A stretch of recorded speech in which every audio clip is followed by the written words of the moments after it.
هلیکاپټر را روان ده. ملاله خو موږ خواته را روان ده کاسته ستړي ماشي څنګه ښې جوړې ولا خو ته څنګه شکر د ولا دوستانو یو 50 روپۍ خوراک یې پکار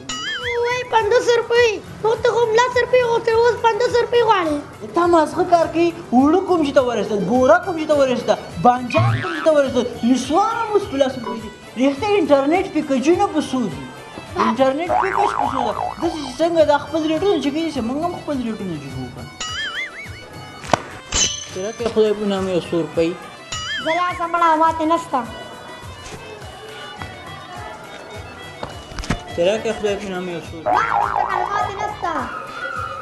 رانه زه ته ماتې کوم چې هر 100 روپۍ 1000 2000 لسزرې 50 50 10 لکو 100 لکو هر 100 روپۍ نوټ یې راوړه زه ته مات کوم اوس په دغه ساعت یا خو تاسو ته خلاصې وخت دی ورته ګوره دې شی به شي پونه کسه چې هسته پیلوړ نشم یاره دا ته ولې کال غسې بچای مو توره کم خرچې کولې بس ځکه سوالګر نه جوړ شو السلام علیکم وعلیکم سلام ورور څنګه ښې جوړې خیر ته څنګه ولا ښې شکر ده ورور یوه غوښتنه مې درنه کوله وبې منې چې غوښتنه داسې ده ولا وروره دا 3 ورځې کېږي انټرنېټ پیکج مې ختم سوی امبیانې مې خلاصې سوي دي فیسبوک ته مې هم تصویر خېځولی انسټاګرام ته م هغه کمنټونه مال وګورم که نه انټرنېټ پیکج مې ختم در که 200 روپۍ دې راکړې چې دا انټرنېټ پې پرې کړم ډېره مننه به دي نه کوم سوال کوې ولا مونږ خو ډیجیټل سوالګران یو پوه شوې او دا ما د یوټیوب چینل دا خو هم لږ سره سبسکرایب کا یوټیوب چینل هم لرې نو څنګه یې کې یوه سړی نو جګسه کنې مخ نه ته توڼ وباسم دا څنګه بخیلان یې هر د ماما یو 100 روپۍ خورا ولا اوس ځوانې ما نه ښه پاړی ده زه دانې ماړې ما راځه ما سره کار ته لاړ شه زه به ورځې 1000 روپۍ درکوم ته ما نه د ورځې 2000 اخله راځه ما سره سوال کوه واخلې ارزان امانونه واخلې ماما یو 10 روپۍ خورا نن مې باب که سبا ته به درکړم